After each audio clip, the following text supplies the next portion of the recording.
കുറച്ചുപേര് അവിടെ ലോൺ എടുത്തിട്ട് എന്താ പ്രധാനപ്പെട്ട മെസ്സേജ് എന്താണ് കേട്ടിട്ട് പോകാൻ പോലെ അല്ല അവിടെ ഇരുന്നോളൂ. വളരെ വളരെ സന്തോഷമുണ്ട്. എന്താ പറയാ, ആറ്റിറ്റ്യൂഡ് ഓഫ് ഗ്രാറ്റിറ്റ്യൂഡ്. അതാണ് ഇന്നലെ DCG നമുക്ക് ഓർമ്മിപ്പിച്ച കാര്യം. ഇവിടെ 2 ദിവസം നമ്മൾ സ്പെൻഡ് ചെയ്തു.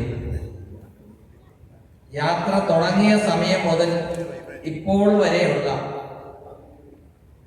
ഓരോ കാര്യത്തിനും നമ്മളൊന്ന് അനലൈസ് ചെയ്താൽ ഇവിടെ വന്ന ആളുകളുടെ കമ്മിറ്റ്മെന്റ് പരിശോധിക്കുന്നതാണ്. ഇന്ന് രാവിലെ 8 മണി മുതൽ 2 മണി വരെ പവർ കട്ടാ. ആര് തീരുമാനിച്ചിട്ടാ? എത്ര പേർക്ക് AC ഹാളിൽ ഫാനില്ലാതെ ഇവിടെ ഇരിക്കാൻ കഴിയും? RCM ചെയ്യാനുള്ള ലീഡർഷിപ്പിനുള്ള പ്രാപ്തിയുണ്ടോ നോക്കണ്ടേ? യെസ്. വെറുതെ ഞാൻ ആശിക്കാന്ന് പറഞ്ഞിട്ട് കാര്യമില്ല. കുറച്ച് ചൂടും പുകയൊക്കെ കൊള്ളാനുള്ള ആംബിയറുള്ളവർക്ക് മാത്രമേ ഈ റെസ്പോൺസിബിലിറ്റി കൊടുക്കാൻ പറ്റൂ.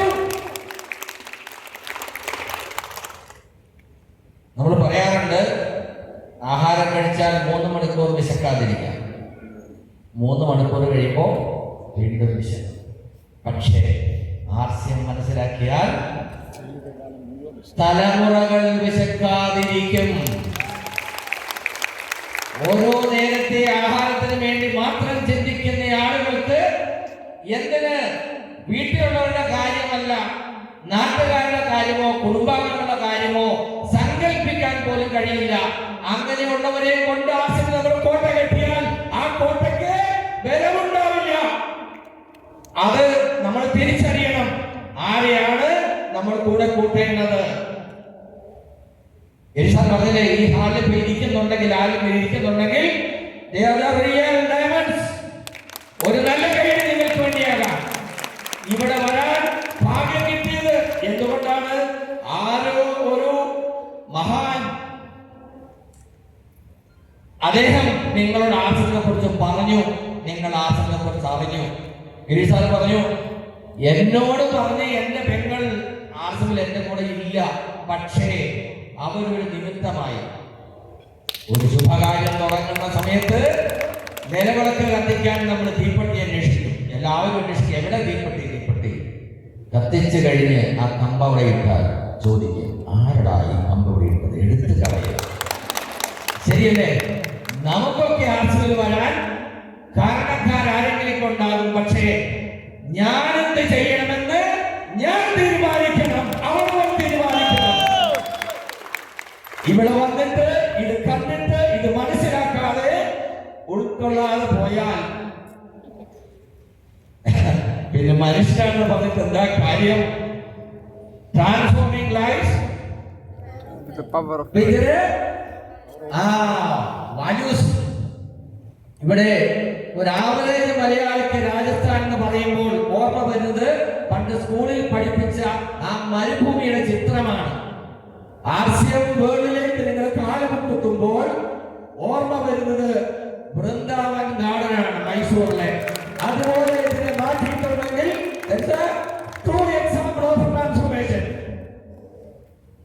ശരിയല്ലേ? യെസ്. അഖില മഠം പറഞ്ഞ് എല്ലാവരും വിശന്നിരിക്കുകയാണ്, ഇനി ഞാനൊന്നും പറയുന്നില്ല എന്ന്. അഖില മഠം പറയണോ വേണ്ടോ നിങ്ങൾ പറയും.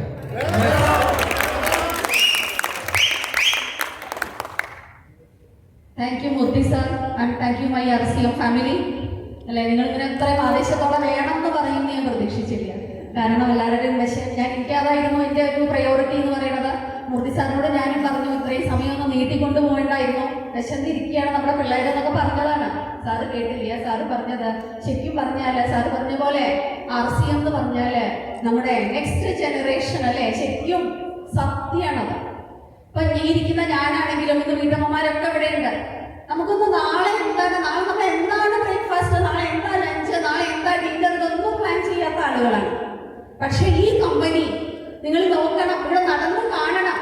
ഫോർ ദ നെക്സ്റ്റ് 7 ജനറേഷന് വേണ്ടിയിട്ടുള്ള പ്ലാനും പ്രോജക്റ്റും റെഡിയാക്കി നമ്മുടെ നാട് വിളിക്കുന്ന ഡയമണ്ട് ആക്കാൻ വേണ്ടിയിട്ട് അല്ലേ, നമ്മൾക്ക് വേണ്ടി കാത്തു നിൽക്കുന്ന ഒരു ഹൃദയം നമ്മൾ ഇന്നലെ കണ്ടു. അദ്ദേഹം സംസാരിച്ചത് നമ്മൾ കണ്ടു. ഒരു പക്ഷേ നിങ്ങൾക്ക് ഹിന്ദി മനസ്സിലായിട്ടില്ലെങ്കിൽ പോലും അദ്ദേഹം പറയുന്നത് എന്താണോ ട്രാൻസ്ലേഷന്റെ ആവശ്യമില്ലാതെ അല്ലെ, ഹാർട്ട് ടു ഹാർട്ട് ആ ഒരു ട്രാൻസ്മിഷൻ ഇന്നലെ നടന്നു എന്നുള്ളതാണ് ഞാൻ വിശ്വസിക്കുന്നത്. സത്യമല്ലേ? അത് ഓർമ്മയിലുണ്ടാവണം. ഇതൊരു ദേവാലയമാണ്, നമ്മുടെ RCM വേൾഡ് ബിൽവാര എന്ന് പറയുന്നത്. എല്ലാ വർഷവും നമ്മളിവിടെ വരുമ്പോൾ നമ്മളൊക്കെ ശരിക്കും പറഞ്ഞാൽ ഒരുപാട് സമാധാനം കിട്ടാൻ അല്ലെങ്കിൽ ശാന്തി കിട്ടാനായിട്ട് ഞങ്ങളാണെങ്കിൽ ശബരിമലയോ അല്ലെങ്കിൽ ഗുരുവായൂരൊക്കെ പോവാറുണ്ട് അല്ലേ. ഇപ്പോൾ നമ്മുടെ ക്രിസ്ത്യൻസ് ഒക്കെ ആണെങ്കിൽ മലയാറ്റൂർ പള്ളിയിൽ പോകുന്നുണ്ടാവും, വേളാങ്കണ്ണിയിൽ പോകുന്നുണ്ടാവും. മുസ്ലിം സഹോദരങ്ങളാണെങ്കിൽ അവർ മദീനയിൽ പോകുന്നുണ്ടാവും. അവിടെ നിങ്ങൾക്ക് എന്താണോ കിട്ടുന്നത് ആ ശാന്തി അല്ലെങ്കിൽ സമാധാനം, എനിക്ക് തോന്നുന്നു അതിന്റെ ഒരു 10 മടങ്ങ് കൂടുതലായിട്ട് എല്ലാ വർഷവും നിങ്ങൾ ബിൽവാര ഒന്ന് സന്ദർശിക്കൂ നിങ്ങളുടെ ടീമുമായിട്ട്. അതിലേറെ ആ ഒരു ശാന്തി സമാധാനം, അല്ലെങ്കിൽ നമ്മളെ ഒരു ഈ ജന്മം തന്നതിന്റെ ഒരു ദൈവത്തോട് എപ്പോഴും നമ്മൾ പറയില്ലേ ആറ്റിറ്റ്യൂഡ് ഓഫ് ഗ്രാറ്റിറ്റ്യൂഡ്, അത് നമുക്ക് ശരിക്കും ഫീൽ ചെയ്യണത് ഈ മണ്ണില് കാല് കുത്തുമ്പോഴാണ്. അപ്പൊ ആ ഒരു സ്മരണയ്ക്ക് വേണ്ടിയിട്ട് തന്നെ നമ്മൾ എല്ലാ വർഷവും ലീഡേഴ്സ് നിങ്ങളെ വിളിക്കുമ്പോൾ, ബിൽവാര സന്ദർശനത്തിന് വിളിക്കുമ്പോൾ എന്തൊക്കെ കാരണം ഉണ്ടെങ്കിലും അതൊക്കെ മാറ്റി വെച്ചിട്ട് ഇതിന് പ്രയോറിറ്റി കൊടുത്ത് നമ്മൾ വരണം. ഞങ്ങളൊക്കെ അങ്ങനെ തന്നെയായിരുന്നു. കയ്യിലെ കാശില്ലാത്ത സമയത്ത് പോലും ഇവിടെ വന്ന് സന്ദർശിച്ചിട്ടുണ്ട്. പണ്ട് മോദി സാർ ബിൽവാര സന്ദർശനത്തിന് വരുമ്പോൾ എനിക്ക് അദ്ദേഹത്തിന്റെ ഫസ്റ്റ് സന്ദർശനം, അതായത് ഞാനൊരു പ്രാന്തിയിരിക്കുന്ന സമയത്ത് മാനസിക രോഗി. നിങ്ങൾ വിചാരിക്കുന്നുണ്ടാവും ഗംഗ മനുഷ്യർക്കല്ലേ ഗംഗയാണ് മാനസിക രോഗി എന്ന്. 2006-2007 യഥാർത്ഥ ഗംഗ ഞാനായിരുന്നു. എന്റെ വെല്ലാനും ഗംഗയ്ക്ക് പറ്റിയിട്ടില്ല. പക്ഷെ എന്തോ മോദി സാറിന്റെ ഭാഗ്യം ഞാൻ നാഗവല്ലി ആയില്ല എന്നുള്ളത്, അതിന് RCM സമ്മതിച്ചില്ല എന്നുള്ളതാണ്. അപ്പൊ ആ സമയത്ത് മോദി സാർ ഇവിടെ സന്ദർശനം നടത്തിയ സമയത്ത് ഞാൻ ഉള്ളിൽ പ്രാർത്ഥിക്കുകയായിരുന്നു, ഏതോ ഒരു കൊട്ടക്കമ്പനി ആവും ഇതൊക്കെ കണ്ട MD ഒക്കെ കണ്ടിട്ട് വരുമ്പോ അദ്ദേഹത്തിന്റെ ആ ഒരു അദ്ദേഹത്തിന്റെ ഡിറ്റർമിനേഷൻ, RCM ഒരു പ്രൊഫഷൻ ആക്കി എടുക്കും എന്നുള്ള ഒരു ഡിറ്റർമിനേഷൻ അല്ലെങ്കിൽ ആ ഒരു തീരുമാനം അദ്ദേഹം മാറ്റുന്നുണ്ടാവുന്ന സന്തോഷത്തോടെ ഞാൻ കേരളത്തിൽ കാത്തിരിക്കുകയായിരുന്നു അദ്ദേഹം ആ ഒരു തീരുമാനം പറയുന്നു. പക്ഷേ 2 ദിവസം കഴിഞ്ഞപ്പോൾ എന്നെ വിളിച്ചു, എന്നിട്ട് പറഞ്ഞു എനിക്ക് MD യെ കാണാൻ, നമ്മുടെ TCG യെ കാണാൻ അദ്ദേഹത്തിന് ഭാഗ്യമുണ്ടായി. അദ്ദേഹത്തിന്റെ കൈ പിടിച്ച് വിതുമ്പി പോയി എന്ന് പറഞ്ഞു. ഞാൻ അന്നേരം വിചാരിച്ചു ഇവിടുന്ന് പോകുമ്പോഴേ മുഴുവട്ടായിട്ടാണ് പോയത്, അവിടെ എത്തിയപ്പോ വട്ടിന്റെ വട്ട് അദ്ദേഹത്തിന് കൂടിയോന്ന് വിചാരിച്ചു. പക്ഷേ അദ്ദേഹം പറഞ്ഞത് TCG ഇദ്ദേഹത്തോട് പറഞ്ഞു, മോദി സാറിനോട് പറഞ്ഞു, RCM ശരിക്കും പറഞ്ഞു കഴിഞ്ഞാല് ഒരു പ്രൊഫഷൻ ആക്കിയിട്ട് തന്നെ എടുക്കണോ എന്നുള്ള സംശയം TCGക്ക് അന്നത്തെ കാലത്ത് ഉണ്ടായിരുന്നു. മൂർത്തി സാറിനോട് ചോദിച്ചു, പാർട്ട് ടൈം ആയിട്ട് ചെയ്താൽ പോരെ, ഫുൾ ടൈം വേണോ? കാരണം വേറെ ഇൻകം ഒക്കെ കിട്ടാൻ കുറെ താമസിക്കും, വരുമാനം കിട്ടാൻ കുറെ താമസിക്കും എന്നൊക്കെ പറഞ്ഞു. ഞങ്ങളാണെങ്കിൽ വാടക വീട്ടില് മകന്റെ വിദ്യാഭ്യാസം, ഒരുപാട് ചലഞ്ചസ് ഞങ്ങളുടെ മുമ്പിലുണ്ട്. പക്ഷെ മൂർത്തി സാറിന്റെ ധൈര്യം അപാരായിരുന്നു. അത് നമ്മുടെ TCGയെ പോലും അത്ഭുതത്തിലാക്കുന്ന പോലെ അദ്ദേഹം മറുപടി കൊടുത്തു, ഞാനെടുത്ത തീരുമാനത്തിന് മാറ്റമില്ല, ഞാനെടുത്ത കാല് മുന്നോട്ട് തന്നെയാണ്. RCM ഞാനൊരു പ്രൊഫഷൻ ആക്കി എടുക്കാൻ തന്നെ തീരുമാനിച്ചു എന്നുള്ളത് അത് എന്നെ അറിയിച്ചപ്പോൾ ശരിക്കും പറഞ്ഞാൽ എനിക്ക് ഒരുപാട് മതിപ്പ് തോന്നിയത് TCGയോടാണ്. ഒരു സ്ഥാപനത്തിന്റെ ഉടമ ഒരിക്കലും ഒരു ക്രിക്കറ്റ് മൈൻഡുള്ള ആളാണെങ്കിൽ മൂർത്തി സാറിന് ഈ ഒരു ഉപദേശം കൊടുക്കില്ല, പാർട്ട് ടൈം ആയിട്ട് ചെയ്യുന്നു അങ്ങനെയൊന്നും പറയില്ല. അദ്ദേഹം എത്ര ശുദ്ധ ഹൃദയനാണ്, എത്ര നല്ല ഒരു ഹൃദയത്തിന് ഉടമയാണ് എന്നുള്ളത് ആ ഒരു വാക്കിൽ നിന്ന് എനിക്ക് മനസ്സിലാക്കാൻ സാധിച്ചു എന്നുള്ളത്. അങ്ങനെ ശരിക്കും പറഞ്ഞാല് ആ ഗംഗയിൽ നിന്നും നാഗവലിയിൽ നിന്നൊക്കെ ഒരുപാട് സന്തോഷിക്കുന്ന, ഒരുപാട് എന്താ പറയാ സംതൃപ്തി, അല്ലെങ്കിൽ ഒരു ഭയങ്കര ഈ ഒരു ജന്മം എന്താ പറയാ ഈശ്വരൻ സഫലമാക്കി എന്ന് വിശ്വസിക്കുന്ന ആ ഒരു തലത്തിലേക്ക് നമുക്ക് എത്തിപ്പെടാൻ പറ്റിയത് ശരിക്കും പറഞ്ഞാൽ ഇന്ന് നിങ്ങൾ നിൽക്കുന്ന ഈ ഒരു മണ്ണ്, ഇവിടുത്തെ നമ്മുടെ TCG, ഈ ഒരു നമ്മുടെ ടീം നോക്കൂ, ഈ ഒരു കോർഡിനേഷൻ നിങ്ങളിത് ശരിക്കും പറഞ്ഞു കഴിഞ്ഞാല് വിശ്വസിക്കണം. നമ്മുടെ നെക്സ്റ്റ് 7 ജനറേഷനുള്ള പ്ലാനും പ്രോജക്റ്റും തയ്യാറാക്കിയ ഈ ഒരു കമ്പനി ഇതെന്തുകൊണ്ട് ബെസ്റ്റ് പ്രൊഫഷൻ ആയിട്ട് ആളുകൾ ഇന്ന് അംഗീകരിക്കുന്നു? ആ യാഥാർത്ഥ്യം ഇന്ന് ഒരുപാട് പേര്, മൂർത്തി സാറ് മാത്രമല്ല വിജയിച്ചു നിൽക്കുന്നത്, ഒരു വ്യക്തി സഫയർ ആവുമെന്ന് പറഞ്ഞു കഴിഞ്ഞാല് നിങ്ങൾ ആലോചിക്കണം, അദ്ദേഹത്തിന്റെ കൈകളിലൂടെയാണ് 6 കോടി ഇൻകം ആ ടീമിലുള്ള ആളുകൾക്ക് അവരുടെ വർക്കിനനുസരിച്ച് അല്ലെങ്കിൽ അവരുടെ പൊസിഷൻ അനുസരിച്ച് അത് ഡിവൈഡ് ചെയ്ത് പോകുന്നത് എന്നുള്ള യാഥാർത്ഥ്യം മനസ്സിലാക്കുക. മൂർത്തി സാറിനോട് പണ്ട് ഞാൻ പറയായിരുന്നു, നിങ്ങൾ ഇത്ര സ്മാർട്ട് ആയിട്ടുള്ള ലീഡറൊന്നും അല്ല, അത്രയൊന്നും സ്മാർട്ടായിട്ട് സംസാരിക്കും, നല്ല സ്മാർട്ടായിട്ട് സംസാരിക്കാൻ കഴിയുന്ന ആളുകൾക്ക് മാത്രമേ ഡയറക്റ്റ് മാർക്കറ്റിംഗ് പറ്റൂ എന്നുള്ളത്. കാരണം അദ്ദേഹത്തിന് എങ്ങനെയെങ്കിലും പിടിച്ചു വലിക്കണമല്ലോ. അപ്പൊ ഞാൻ പല ഉപായങ്ങളും സ്വീകരിച്ചിരുന്നു. അന്ന് ഞാൻ അധ്യാപികയായിരുന്നു. അപ്പൊ ആ സമയത്ത് എനിക്കറിയാം, ഞങ്ങൾക്ക് ട്രെയിനിങ് തരുന്ന ആളുകൾ അവർ സംസാരിക്കുന്നതും മൂർത്തി സാർ സംസാരിക്കുന്നതും ഒരുപാട് അന്തരമുണ്ട്. ഞാൻ പറയായിരുന്നു, അവർക്ക് ഇങ്ങനെയൊക്കെ വരുമ്പോൾ ഈ സ്റ്റേജ് കുലുക്കി മറയ്ക്കുന്ന തരത്തില് അടിപൊളിയായിട്ട് സംസാരിക്കുന്ന ആളുകളാണ്. അപ്പൊ അങ്ങനെയൊക്കെയുള്ള ആളുകളുടെ മുമ്പിൽ നമ്മൾ ആ ഒരു ഡയറക്റ്റ് മാർക്കറ്റിംഗ് കാര്യങ്ങളൊക്കെ പറഞ്ഞു കൊടുക്കണമെങ്കിൽ, ആർസിഎമ്മിനെ കുറിച്ചൊക്കെ പറഞ്ഞു കൊടുക്കണമെങ്കിൽ നമ്മുടെ വാക്കുകളിൽ സ്മാർട്ട്നെസ് വേണം, നമ്മൾ പറയുന്നതിൽ ഒരുപാട് സ്മാർട്ട്നെസ് കൊണ്ടുവരാനുണ്ട്.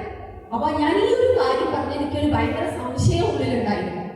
പക്ഷെ ആർസിഎം അത് തെളിയിച്ചു എന്നുള്ളതാണ്. ഏതൊരു സ്മാർട്ട് അല്ലാത്ത ആളുകൾക്കും ഏതൊരു സാധാരണക്കാരനും ഉള്ളിൽ ആർസിഎമ്മിന്റെ നേരത്തെ ഗിരീഷ് സാർ പറഞ്ഞ പോലെ ഫയർ ഉള്ളിലുണ്ടെങ്കിൽ, ഞാൻ വിജയിക്കും എന്നുള്ള തീരുമാനം എടുത്തിട്ടുണ്ടെങ്കിൽ, ഏതൊരാൾക്കും ഇന്ന് ഈ സാധാരണ മനുഷ്യനെ പോലെ തന്നെ വിജയിച്ച്